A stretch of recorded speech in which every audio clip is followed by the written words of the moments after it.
Bonjour. Alors aujourd'hui, nous allons répondre à la question pourquoi explorer et comment harmoniser son moi émotionnel.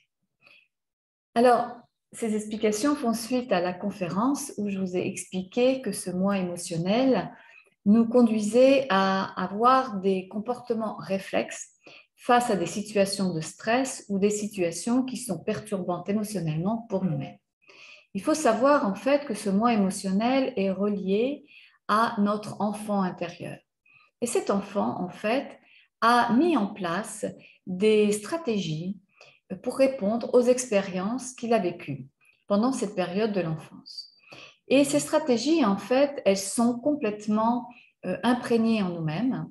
Et si elles nous ont servi d'un moyen d'adaptation lorsque nous étions enfants, peut-être et très souvent, aujourd'hui, en tant qu'adultes, elles ne sont plus du tout adaptées. Mais comme ce sont des comportements réflexes, nous les utilisons sans passer par la case analyse. Et très souvent, justement, cette partie de nous-mêmes eh bien, va amener des comportements qui vont être plutôt négatifs ou en tout cas qui risquent la plupart du temps de nous desservir. Et pourtant, ce moi émotionnel, c'est un ensemble, c'est toute une énergie extrêmement puissante. Et il est intéressant d'apprendre à la connaître parce que nous avons toute cette puissance en nous-mêmes, même si nous n'utilisons qu'une partie et souvent la plus négative. C'est à ça que ça sert de pouvoir explorer ce moi émotionnel parce que c'est ainsi que nous allons déjà repérer les moments où il prend le contrôle. Il prend le contrôle sur nous, il prend le contrôle sur la situation. Et le fait de pouvoir repérer ces moments-là va nous permettre déjà d'avoir un juste recul qui nous aidera à mieux analyser la situation. Puis, une fois que nous aurons justement ce recul et cette capacité d'analyse, eh bien, nous allons apprivoiser cette énergie. Nous allons beaucoup plus la dompter afin qu'elle nous connecte à ces aspects positifs. Par exemple, moi, j'ai un moi émotionnel qui est un métal yang. Alors, ma dominante dans ma carte de personnalité énergétique est Yang. Donc déjà, lorsqu'on analyse une carte de personnalité énergétique, c'est intéressant. On a parlé du Yin, du Yang, et les dominances ont déjà influencé un certain nombre de particularités ou de caractéristiques spécifiques à notre personnalité. En tout cas, ce moi émotionnel est du métal Yang, et donc je vous invite à réécouter la vidéo précédente pour découvrir quels sont les comportements plus spécifiques de chacun des profils. En tout cas, ce métal, eh bien, lorsqu'il prend le contrôle sur moi, il va faire en sorte que je devienne extrêmement responsable, mais une responsabilité qui fait que je prends tout en charge. Je ne veux plus déléguer, j'ai un esprit extrêmement critique, je suis très yang, donc très dans l'agressivité à ce moment-là, parce que sous l'effet du stress, je ne gère plus du tout ce qui se passe à l'intérieur de moi. Je prends le contrôle sur tout et je deviens extrêmement critique, très critique envers les autres. Donc, je n'accepte aussi aucune critique, mais il faut savoir que je suis aussi très critique envers moi-même parce que derrière, il y a ce souci de perfectionnisme. Mais un perfectionnisme poussé à l'extrême qui est emprisonnant. Donc, quand je suis sous l'emprise de cette énergie yang dans son aspect le plus puissant et la plus emprisonnante, en fait, qui ne me laisse pas de contrôle, eh bien, je suis submergée et au bout d'un moment, eh bien, je vais péter les plombs, quoi. Il n'y a plus possibilité de pouvoir retrouver du calme et d'harmonie. Alors, il n'y a plus de possibilité de trouver du calme et d'harmonie si on reste sous cette emprise. Mais le fait que l'on sache comment harmoniser ce moi émotionnel, qu'est-ce que cette énergie nous amène dans son aspect positif et comment se tourner vers ces aspects positifs pour pouvoir gérer, analyser et faire face à la situation avec toute sa puissance intérieure et avec tout le contrôle que l'on peut mettre, eh bien, c'est là l'intérêt. Donc, par exemple, eh bien, je repère, la première chose, c'est je repère quelle est la situation qui déclenche en fait ce comportement. Alors, très souvent, n'oublions pas que ça peut être des situations qui se sont cumulées. Et au bout d'un moment, eh bien, c'est cette cumulation qui vient trop plein et c'est là où on passe dans le moi émotionnel qui va tout de suite prendre le contrôle parce que le mental n'est plus capable de le faire à ce moment-là. Donc, je repère la situation qui va vraiment déclencher ou la prise de conscience de cet état qui prend le contrôle. Ensuite, j'analyse la situation et puis je vais calmer cette énergie. Alors, comment calmer les énergies? Tout dépend du profil que l'on a. Mais si on parle du métal yang, eh bien, je vais d'abord faire un travail de respiration.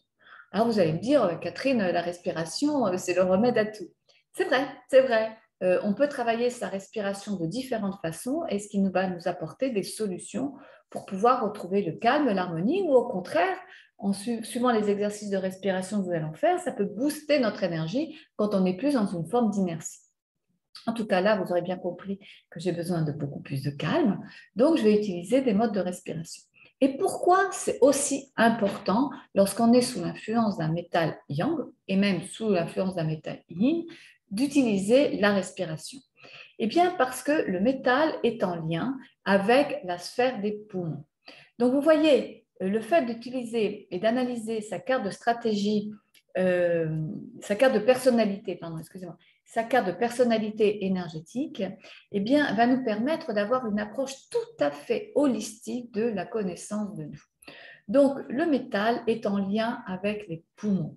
Donc, pour libérer cette énergie, pour lui apporter plus de fluidité, il va falloir que j'ouvre ma cage thoracique et que je fasse certains exercices respiratoires. Une fois que l'énergie yang se pose, se fluidifie, se calme, eh bien, je peux repasser dans la partie de mon mental pour pouvoir analyser la situation. Il faut savoir aussi que lorsqu'on est porteur du métal yang, on a extrêmement de sensibilité par rapport à l'environnement. Et donc, cette sensibilité nous donne des informations. Mais quand je suis prisonnière sous l'aspect négatif du métal, je suis complètement coupée de mes ressentis, alors que c'est la force et la puissance du métal. Donc, le fait d'avoir pris ce juste recul, de me poser, d'analyser, je peux aussi avoir la capacité de me recentrer sur mes ressentis pour pouvoir percevoir en fait ce qui se passe, percevoir la situation et apporter des solutions. Apporter des solutions, c'est d'autant plus facile lorsqu'on a les métal yang, puisque c'est une énergie qui est justement qui a une capacité de voir les solutions face aux problèmes. C'est un petit peu c'est le chef d'entreprise, vous voyez, qui a la vision de la situation et qui sait exactement où placer les choses, où mettre les choses et quelle solution apporter. Mais tout ça, on en perd les moyens si on est sous l'effet du stress. Donc c'est comme ça qu'on reprend le contrôle et que je vais transformer donc mon perfectionnisme qui m'emprisonne en atout dans une recherche d'excellence. Donc vous voyez, le moi émotionnel, c'est une partie de nous qui est extrêmement importante à connaître, à explorer et surtout de savoir quelles sont les stratégies propres à notre profil, à cette énergie qui vont nous être utiles pour pouvoir dynamiser nos ressources et diminuer justement ces effets négatifs qui ne nous permettent pas de faire face sereinement à des situations de stress. Alors, comme je vous l'ai dit, le moi émotionnel, c'est aussi le reflet des expériences de l'enfance. Et quand on fait l'analyse d'une carte de personnalité énergétique, eh bien, on peut aussi supposer quelles sont les expériences que l'enfant a pu vivre. Et je vous ai parlé des poumons. Eh bien, lorsqu'on est porteur d'un métal, d'un moi émotionnel en relation avec l'élément métal, on peut supposer qu'il y a eu des fragilités à différentes parties du corps, mais je vous ai parlé des poumons, et bien ça tombe bien, puisque moi j'ai eu une tuberculose et j'ai été hospitalisée pendant 9 mois pendant mon enfance. Donc vous voyez, ça ne veut pas dire que toutes les personnes qui sont porteurs d'un moi émotionnel métal auront une tuberculose, mais ça peut indiquer en tout cas qu'il y a pu y avoir des fragilités dans cette partie du corps ou dans l'autre, puisque le métal est en lien aussi avec d'autres parties du corps.